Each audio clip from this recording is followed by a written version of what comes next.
Hi friends, ఇది మీ spoken English class. నా పేరు ఈఎన్ విజయరాఘవ. ఇది 87వ వీడియో, 87th వీడియో.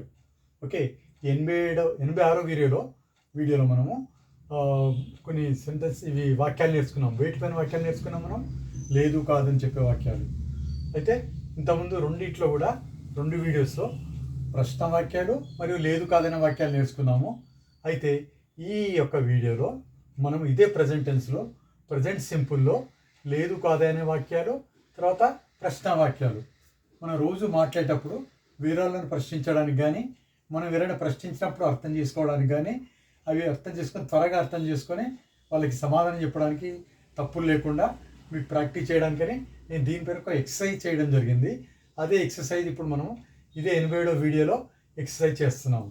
ఇటు సైడు లేదు కాదనే వాక్యాలు ఒక సైడు 7 పర్సన్స్ పైన, I, we, you, he, she, it, they పైన. మళ్ళీ అలాగే ప్రశ్న వాక్యాలను కూడా I, we, you, he, she, it, they 7 పైన చేయడం జరిగింది. వీటిని మీరు బాగా జాగ్రత్తగా మీరు గమనించండి, బాగా ప్రాక్టీస్ చేయండి. మీరు తెలుసుకోవడం వల్ల మీరు సులభంగా ఎవరైనా మాట్లాడిందని ఈజీగా అదే ఫామ్లో ఎక్స్ప్రెస్ చేయొచ్చు, అర్థం చేసుకోవచ్చు. మీకు ఇంతకుముందే చెప్పాను నేను, డూ, డస్ అనేవి ఎప్పుడు కూడాను మనం ఏదైనా కానీ ఎవరైనా ప్రశ్నించడానికి కానీ ఒకటోది. రెండవది ఏదైనా లేదు కాదని చెప్పే సందర్భంలో కూడా వాడతాము. మరి ఇంకోటి ఏం చెప్పాను, రూలు, డూడ జరిగితే ఎప్పుడు కూడా వర్బ్ మొదటి ఫామ్ వస్తుంది. మొదటి ఫామ్ అంటే టేక్ టు టేక్ అని అనుకోండి, టేక్ అని వస్తుంది. గివ్ గివ్ అని వస్తుంది అనుకోండి, గివ్ వస్తుంది. అలాగా ఇంతకు నేను మీకు చెప్పాను. ఓకే, అలాగే నేను ఇప్పుడు స్టార్ట్ చేస్తాను. ఫస్ట్ ఈ యొక్క లేదు కాదనే వాక్యాలు దానిపైన మీకు సెంటెన్సెస్ ఎక్స్ప్లెయిన్ చేస్తాను ఒకటి సులభంగా అర్థమయ్యే విధంగా. ఫస్ట్ చూడండి, లేదు కాదనే వాక్యాలు తినడుతూ. తర్వాత ఇక్కడ ప్రశ్న వాక్యాలు వేరే ఉంది సపరేట్గా, అప్పుడు డూ అని ముందు వస్తుంది. ఈ ప్రశ్న వాక్యాలు ఇవి లేదు కాదని చెప్పే వాక్యాలు. లేదు కాదని చెప్పే వాక్యాల్లో ఫస్ట్ వాక్యము I do not take tea, నేను టీ తీసుకోను. ఓకే, రెండవది వచ్చేసి we do not practice now, మేము ఇప్పుడు ప్రాక్టీస్ చేయము. మనం ఏ పని చేస్తామో ఆ పని యొక్క వర్బ్ ఫస్ట్ ఫామ్ ఇచ్చారు. You do not give notes, మీరు నోట్స్ ఇవ్వరు. Okay, he does not drive car, అతడు కారు నడపడు. ఐదోది ఇక్కడ ఐ, వి, యు, దే ఈ నాలుగిటితో కూడా మీరు డూ వాడడం జరిగింది. Okay, I, we, you, they ఇక్కడ వరకు డూ. ఓకే, ఈ డస్ వచ్చేసి హీ, షీ, ఇట్, వీటన్నిటితో ఏం వాడతాం మనం? డస్ వాడతాం. హీ, షీ, ఇట్లతో డస్ వాడాలి. ఓకే, అలాగే ఫిఫ్త్ వచ్చేసి he does not drive a car, అతను కారు నడపడు. ఆరోది she does not waste time, ఆవిడ టైం వేస్ట్ చేయదు. ఓకే, నెక్స్ట్ ఏడోది వచ్చేసి it does not go now, అది ఇప్పుడు వెళ్ళదు. ఓకే, ఇవన్నీ కూడా కాదు లేదు ఇప్పుడు జరిగిన పని గురించి మనం చెప్పేటప్పుడు ఇలాగా డూతో కానీ డస్తో కానీ వాడతాము. డు నాట్ అనేది ఐ, వి, యు, దేలతో వాడతాము. డస్ నాట్ అనేది హీ, షీ, ఇట్లతో వాడాలి. ఏ పని అంతే. సపోజ్ మీరు టీ తాగరు అనుకోండి, I do not drink tea అంటాం. Okay, I do not drink tea, we do not drink tea, you do not drink tea, they do not drink tea, he does not drink tea, she does not drink tea, it does not drink tea. అలాగే అన్నిటితో first ఫామే వస్తుంది. Okay, suppose మీరు ఇప్పుడు college వెళ్ళారనుకోండి, I do not go to college, we do not go to college, అన్ని verb first ఫామే.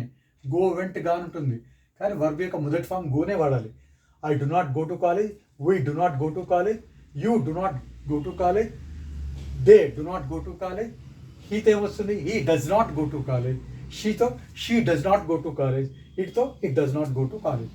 ఇలాగా మనం ఇవన్నీ ప్రాక్టీస్ చేయాలి. ఓకే, ఇది అయిపోయింది. మీకు లేదు కాదనే వాక్యాలు మీకు అర్థమైంది అనుకుంటాను. నెక్స్ట్ వచ్చేసి ఇందులో మనము ఈ కాలంలో ప్రశ్న వాక్యాల గురించి ఎలా చేయాలి, సేమ్ అదే డూ డస్ వాడతాం ఇందులో. ఓకే, నాట్ అనేది మాత్రం ఉండదు. చూడండి, I, we, you, he, she, it, దేలతో వాడతాం. ఇది డూ ఐ టేక్ టీ, ప్రశ్న పదం, నేను టీ తీసుకుంటానా. నేను మీకు ఇంతకుముందే చెప్పాను, ఐ టేక్ టీ అంటే దాని ముందర డూ వాడడం వల్ల అది ప్రశ్న పదం అయిపోతుంది. ఓకే, వర్బ్ యాజ్ టీజ్గా వర్బ్ వన్నే ఉంటుంది, V1. దీంట్లో కూడా అన్నింటిలో కూడా వర్బ్ వన్నే ఉంటుంది. ఎందుకు? ఇది ప్రజెంట్ సింపుల్ కాబట్టి. ఇక్కడ ప్రజెంట్ సింపుల్లో వర్బ్ వన్ ఫామ్ వాడతాము. అలాగే do we practice now. Okay, మనం ఇప్పుడు ప్రాక్టీస్ చేద్దామా? లేదా మేము ప్రాక్టీస్ చేస్తామని ఉండొచ్చు. మేము వీ అంటే. నెక్స్ట్ అనేది డూ యూ గివ్ నోట్స్, మీరు నోట్స్ ఇస్తారా? ప్రశ్న. యూ గివ్ నోట్స్, దాన్ని ప్రశ్న చేయాలనుకోండి, దాని ముందు డూ వాడితే do you give notes. Okay, మీరు నోట్స్ రాస్తారా అంటే do right notes.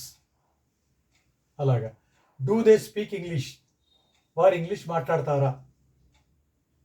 Okay, they speak English ముందు క్వశ్చన్ చేయాలనుకోండి, డూ వస్తే చాలు, ప్రశ్న అవుతుంది. ఐదవది does he drive a car, అతను కార్ నడుపుతాడా? ఓకే, ఇది ఐదవది. ఆరోది వచ్చేసి does she waste time, okay, ఆమె టైం వేస్ట్ చేస్తుందా? ఇది దీని ముందు డస్ వాడతాం, వేటితో, హీ షీట్లతో డస్ వాడాలి. మళ్ళీ ఏడవది వచ్చేసి ఇట్తో, డస్ ఇట్ గో నో, అది ఇప్పుడు వెళ్తుందా? ఇలాగా 7 వాక్యాలతో కూడా మనము డూ డస్లతో ఓకే ప్రశ్న పదాలు చేయొచ్చు. ప్రశ్న వాక్యాలు ఎవరైనా క్వశ్చన్ అడిగేటప్పుడు మీరు క్వశ్చన్ అడగచ్చు. సపోజ్ ఎగ్జాంపుల్ క్వశ్చన్ ఎవరైనా అడగాలనుకోండి, డూ యూ అటెండ్ క్లాస్, మీరు క్లాస్ అటెండ్ చేస్తారా? మీరు ఇంగ్లీష్ మాట్లాడతారా అని అడగాలనుకోండి, డూ యూ స్పీక్ ఇంగ్లీష్, మీరు మాట్లాడతారంటే యూ స్పీక్ ఇంగ్లీష్, మీరు మాట్లాడతారంటే డూ యూ స్పీక్ ఇంగ్లీష్. అది ఒకవేళ మాట్లాడారనుకోండి, అప్పుడు ఏం చెప్పాలి, మనం ఏం చెప్పాలి, you do not speak English, అంతే. మీరు కారు నడుపుతారు, యూ డ్రైవ్ ఏ కార్, మీరు కారు నడుపుతారు అన్నప్పుడు ఏం వాడాలి, do you drive a car.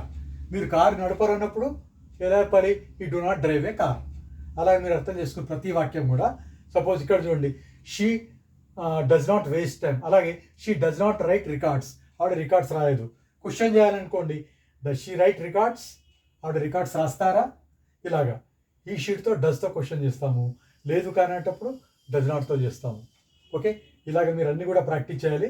మొత్తం 7% లేదు కాదనే వాక్యాలు, తర్వాత ప్రశ్న వాక్యాలు, ఇవన్నీ మీకు అర్థమే అనుకుంటాను. I hope you have understood this very well.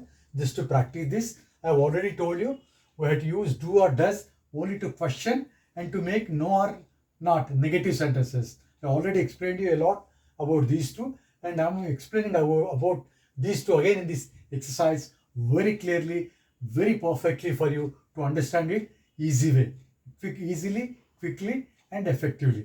Okay, that's my motto. You have to learn very quickly. You నాకు చెప్పిన దాన్ని కూడా ఇమ్మీడియట్గా అర్థం చేసుకోగలగాలి. మీరు వాక్యాన్ని ఇమ్మీడియట్గా వాళ్ళకు ప్రశ్నించగలగాలి. ఏదైనా వాక్యాన్ని సమాధానం చెప్పగలగాలంటే మీరు ప్రజెంట్ సింపుల్లో ఈ లేదు కాదనే వాక్యాలు, డూడల్ ప్రశ్న వాక్యాలను బాగా ప్రాక్టీస్ చేయాలి. మీరు ఇది బాగా అర్థమైంది అనుకుంటాను. 2-3 సార్లు వీడియో చూడండి, ప్రాక్టీస్ చేయండి. I wish you all the best. Have a nice day. Thank you my dear students and friends. Thanks.